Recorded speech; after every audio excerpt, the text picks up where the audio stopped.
আমার নাম আসমা বেগম, আমি বনানী থানার মহিলা দলের যুগ্ম আহ্বায়ক।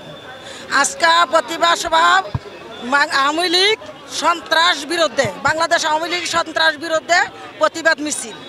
আর আমাদের বিশেষ করে সামনে নির্বাচন, আমরা দূরত্ব যাতে তাড়াতাড়ি আমরা নির্বাচন ডক্টর ইউনূস সাহেব দেয়, আমরা এই কামনা করি। আর বিশেষ করে মনে করেন আমাদের এখানে 17 আসনে কামান জামান মোল্লা ভাই, তারে আমরা ঢাকা 17 আসনে থেকে আমরা এমপি হিসাবে আমরা দেখতে চাই। তো এই স্বৈরাচার আওয়ামী লীগের আমলে অনেক অত্যাচার হয়েছি, মামলা হামলা মার দৌড় অনেক কিছু খেয়েছি, বুঝছেন। তাও আমরা মাঠ ছাড়ি নাই, আর ইনশাল্লাহ সামনে ছাড়বো না। আমরা মাঠে আছি এবং থাকবো, যাতে আমরা নিরপেক্ষ ভোট দিতে পারি, আমাদের একটা সরকার গঠন করতে পারি। জনাব তারেক রহমান সে যাতে আমাদের মাঝে ফিরে আসে, আমরা এই প্রত্যাশা করি। আর আমরা তারেক জিয়া, আমাদের তার কোনো বিকল্প নাই। আমাদের তারেক জিয়াকে আমরা প্রধানমন্ত্রী হিসাবে আমরা দেখতে চাই। ম্যাডাম খালেদা জিয়ার আমাদের অনেক জনপ্রিয়তা, আমরা অনেক করে আমাদের ম্যাডাম আমাদেরকে ছেড়ে দেশ ছেড়ে যায়, দেশ ছেড়ে পড়া নাই। স্বৈরাচার শেখ হাসিনা আজকে দেখেন কোথায় গিয়েছে। তো আমরা চাই সামনে যাতে জনগণের কাজ করতে পারি। হাসিনাকে বিতাড়িত করেছে বাংলাদেশের মাটি থেকে, তার রাজনৈতিক অধিকার খর্ব করেছে বাংলাদেশের জনগণ। আজকে বাংলাদেশকে অস্থিতিশীল পরিবেশ করার জন্য সার্বক্ষণিক এই ফ্যাসিস্ট হাসিনা ব্যস্ত থাকে।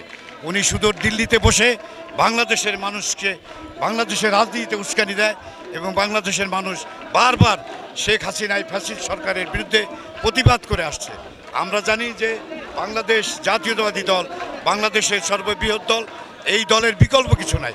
দীর্ঘ 17টি বছর শেখ হাসিনা অর্থাৎ স্বৈরাচারী হাসিনার বিরুদ্ধে এদেশের ভোটের অধিকার আদায় করার লক্ষ্যে আমরা বাংলাদেশ জাতীয়তাবাদী দল বারবার আন্দোলন সংগ্রাম করে এসেছি।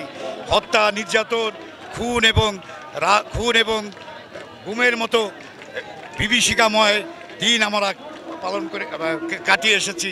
তা আমরা মনে করি বাংলাদেশে হাসিনা এবং এই ফ্যাসিস্টের আর কোনো স্থান হবে না। বাংলাদেশের জনগণ প্রতিরোধ গড়ে তুলছে আজকে শেখ হাসিনার বিরুদ্ধে।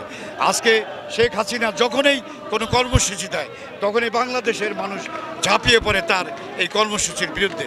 তা আমরা মনে করি বাংলাদেশ জাতীয়তাবাদী দলের নেতৃত্বে আগামী দিনে একটি সুন্দর এবং পরিচ্ছন্ন নির্বাচনের মাধ্যমে এদেশের জনগণের ভোটের অধিকার প্রতিষ্ঠিত হোক, আমরা সেই আশায় প্রত্যাশা করি।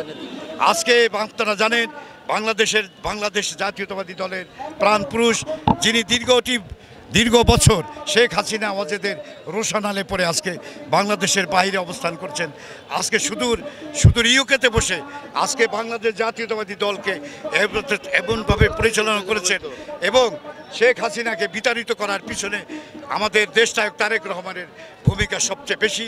অতএব আমরা মনে করি আগামী দিনে দেশনায়ক তারেক রহমানের নেতৃত্বে আগামী দিনে বাংলাদেশে একটি রাষ্ট্র গঠন হবে এবং একটি পরিচ্ছন্ন এবং নিরপেক্ষ নির্বাচনের মাধ্যমে বাংলাদেশ জাতীয়তাবাদী দল